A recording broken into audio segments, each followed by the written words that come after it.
Sandbox MMA fans, UFC Louisville took place this weekend, and we're on to another matchmaking video. Already fumbling the words nice and early. But I'm just breaking down some of the key fighters, pretty much everyone that won, and then the co-main and the main losers. Harsh way to say that. But matchmaking everyone, let you know where I think they should go. If you've seen the series, you know where this is going already. So without further ado, let's get started. It is the Louisville matchmaking episode. I like to put my camera up here for this so you can see the whole screen. And it starts with the early prelims. Taylor Lapulus had a good 30-27 decision over Cody Stamann. Pretty impressive. Kept it where he wanted. There's a card in France coming up, so I think he should be on it. He is a French fighter. France and England's a good rivalry. I think it's time for the Davy Grant test. Another guy that likes to strike, use his range, very tricky, crafty veteran. I think this is a good step up in competition to see where Taylor Lapulus really lies. And if you do this in France as the main card opener, I think it'll be a pretty good fight. They'll stand on the feet, and it should be a pretty good striking exchange. Denise Gomes had an impressive win over Eduardo Mora, exactly like I thought it was going to go.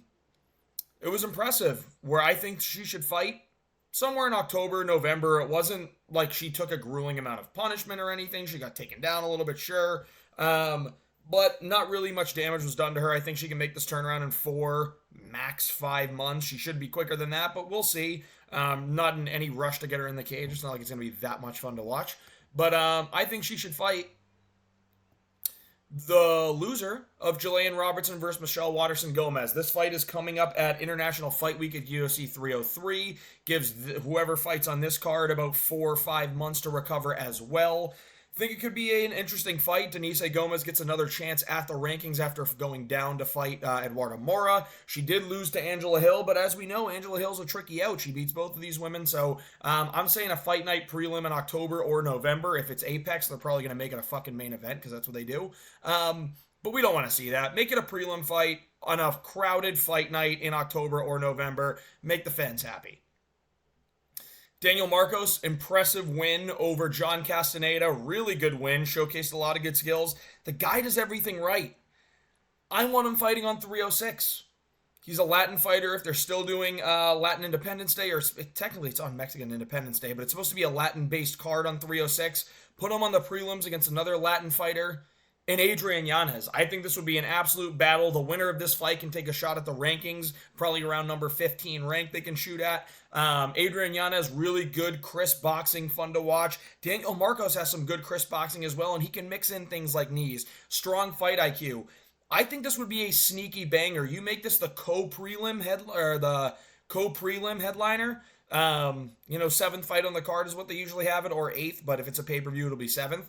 You have Daniel Marcos versus Adrian Yanez. I think we would get a really good fight. 306 prelim. Make this one happen. I'd be excited about it. Brad Katona, dominant win over Jesse Butler, who absolutely stinks. He should be fighting. Now, if they go to Canada, he should be fighting on a Canada card. But he really didn't take any damage against Jesse Butler. I think he should turn it around and stay active. He's not that young. He's like 35, 36 years old, I believe. He's got to fight quick if he wants to get those paychecks, if he wants a shot at the rankings, which I don't think he'll ever get there. We obviously know he'll never get to a title, but let's have him fight on a prelim in September in front of a crowd, maybe Canada, against Rinya Nakamura. Now, if they go to Tokyo, I would love to see him fight in Tokyo as well against Rinya Nakamura. Two good wrestlers with a strong wrestling base. Rinya Nakamura has a lot of power. This is a really good step up in competition for Rinya Nakamura, and this is a kind of fight where it's Brad Katona's step up in competition as well, per what I believe. So I get that Rinya doesn't have a ton of fights in the UFC, but to me, he's far better than Jesse Butler. I think he would ragdoll Jesse Butler even better than Brad Katona did. So make this in front of a crowd, prelim September. It would also test Rinya Nakamura's striking, I believe, or we would see that he's really that good of a wrestler if he's able to ragdoll Brad Katona. If he's not, he's going to be forced to stand up on the feet, and then we get to see where he really stands. He's a young fighter, undefeated. Make this fight happen. Carlos Prata, step-in knee body KO, pretty much like how I called. Brazilian fighter. I think he can make a quick turnaround. He didn't take too much damage against Radke. Give him 3, maybe 4 months to go fight at the end of September or the middle of September against Puna Soriano, another guy on this card that really didn't take much damage and absolutely dished it out against Miguel Baeza. Now, I'm not going to be matching Miguel Baeza because I think he needs to take a long, hard look at himself and see if MMA is still what he wants to do. I know that it's been some time off for him, but why are you playing jiu-jitsu, man? I don't get that. Just get up on your feet and strike like a fucking man. But anyway, fight night, September, prelim. This would be a fun fight. It would be a striking affair, most likely. Puna could try to go to the takedowns. But I think Pratis's game, Pratis is very unique, original, or unique, and not original, unorthodox striking. I think it'd be a really fun fight. They're probably in similar spots in the rankings, especially at welterweight now. It's a good fight to make. Pratis versus Puna, make it happen. September prelim, you can even go October prelim, but I like to see people active and fighting, especially if they want to work up the rankings. Ludovic Klein. Super impressive win. Now, I wish this was not as close as it was to the July card because I think this could be he could be on the prelims of that July Manchester card, but it's not going to happen. Who he should fight, Matt Frivola. This is a guy just outside of the rankings, and Ludovic Klein deserves a fight just outside of the rankings, if not number 15. I'm going to go just outside the rankings, prove it one more time against a guy that's a little bit more well-rounded, but Thiago Moises can't really strike. Barolo is a dangerous, powerful puncher, and he can also implement some wrestling, but we saw Ludovic Klein's got good takedown defense. Winner of this fight gets another shot at the rankings, I think. Matt Frivola is from New York. I'm sure Ludovic Klein would love to fight in front of a big crowd. Make this the prelim headliner at MSG. I think this would be sick, if not the prelim headliner, co-prelim headliner. It should not be on the main card, even though I think it would be a banger. Should not be on the main card, especially for MSG. Where you're probably going to have 2 title fights. I would anticipate it's Jones Miocic and then Pantoja versus his next challenger. Let's do Ludovic Klein versus Matt Frivola. This would be an awesome, fun fight in the prelims of MSG. Make it happen. Zachary Reese got like a 20-second knockout over No Chin Marquez. No chin anymore, Marquez. Sad to see a warrior go out like that, but I think he should make a quick turnaround. It took him 20 seconds to get a finish. Turn around in 2 months, 3 months. August, September, on the prelims. Fight Eric Anders. Eric Anders hasn't had a fight since the beginning of the year. He's going to be looking to fight again soon. His career, again, he's got to be more active. He's coming to, I don't want to say coming to an end of his career, but he's like 35 years old, almost 36, I think, and this would be an intriguing fight. They're close spots in the rankings, and we get to see a little bit of wrestling from Anders, where we know Zachary Reese has good jiu-jitsu, or Anders chooses to stay on the feet, and we get to see if Zachary Reese really has what it takes to stand on the feet. So, personally, I don't believe so, but I think this would be a good, even-lined fight. So make it happen. Eric Anders, Zachary Reese. Not the most exciting, but I think it's the right fight to make. Bruno Ferreira, fun fighter, getting spinning elbows, just finding ways to win, man. He got knocked out by Ruzaboyev, yes, but that was because he got a kick caught and he just took one right on the chin. I don't think Ferreira is that good. I think he gasses out quick, but he's got to keep taking steps up in competition if he keeps winning. Rodolfo Vieira. 2 guys with kind of suspect gas tanks, but this is a true power striker versus a very relentless grappler. I think it would be a really fun fight to watch. So Bruno Ferreira versus Rodolfo Vieira, a prelim on a fight night in November would be perfect. You can even headline if it's an Apex card for a prelim, or you can put it on the main card if it's on the in the Apex. If it's in front of a crowd, I don't really want it on the main card, but you can make it a prelim headliner. You could put it as the opener on a main card, but it all kind of depends on how things shake out for that card. If it's in somewhere like Brazil where you got 2 Brazilians going at it, that'd be cool. But a fight night in November on the prelims, maybe main card opener, but it has to be a fight night, no pay-per-view.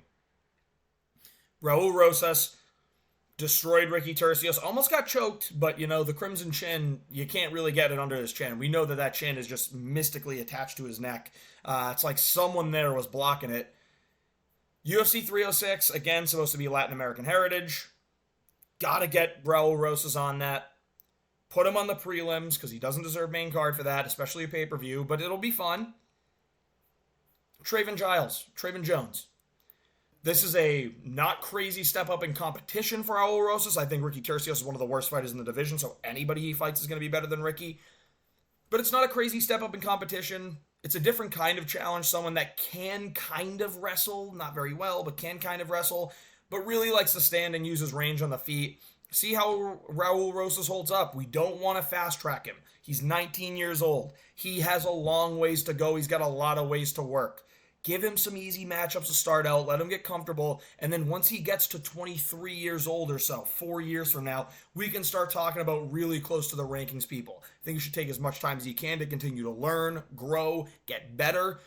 Don't fast track him. We don't want to kill prospects. I have Chase Hooper written all over this, where he's going to have some fights where just because he's young, he's going to get beat up. But as he starts to hit 24, 25 years old, he's really going to ramp up his career and start to be much, much better. Craven Giles is an easy-ish fight for him. Bantamweight's really hard. So if you go up to the top 50 at bantamweight, he's going to run into trouble. I think Damon Blackshear on Tapology is ranked 50. Blackshear smokes him. In my mind, Damon Blackshear is just outside the rankings for skill, so because he beat Mario Batista, let's be real. Dustin Jacoby got KO'd against Dominic Reyes. He is no longer in the rankings. Another guy that just got KO'd and is no longer in the rankings. I want to see him fight on the main card in a November fight night. It's Ryan Spann. Two guys just fell out of the rankings for two new people going in it. Well, Reyes isn't really new going in there. I think he was like 15, but he moved up a couple spots. Maybe he was 14 and now he's 12. Ryan Spann versus Dustin Jacoby. It hasn't happened yet. Let's make it happen. This could be a fun fight. Two people that are going to probably try and stand on the feet. Ryan Spann is too dumb to shoot a takedown. I'd be interested to see how this goes. I would reckon I'd probably give the edge to Jacoby, but it's a good, even level fight where anything can happen, and it'll probably be a striker's affair. So let's see it. Dustin Jacoby or Ryan Spann. I think it's a good fight to make. And if you put this on a fight night in November, you make it the main card, a feature fight, or you make it a fourth fight down, even an opener, you have a really good main card set up there. And Dom Dom, my Pookie Bear of the card. Great knockout win. Makes all MMA fans happy again. Give him 5 months, let the chin stay refreshed, all right? But in front of a crowd, November main card, maybe the same fight card as Dustin Jacoby and Ryan Spann, Anthony Smith. I don't know if he called him out or not, I can't even remember, but everyone's saying Anthony Smith is the play, and I agree. Anthony Smith doesn't have crazy power in his hands. He's not that talented. He's got good jiu-jitsu, really, really good jiu-jitsu. He's a perennial top 15 light heavyweight. Dominic Reyes, I want to kind of work his way back up, not against killers. We've seen him only fight killers.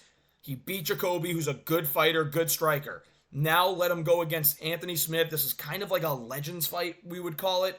I would call it, at least. I don't know why I said we. I'm not speaking for you guys. Sorry to gaslight.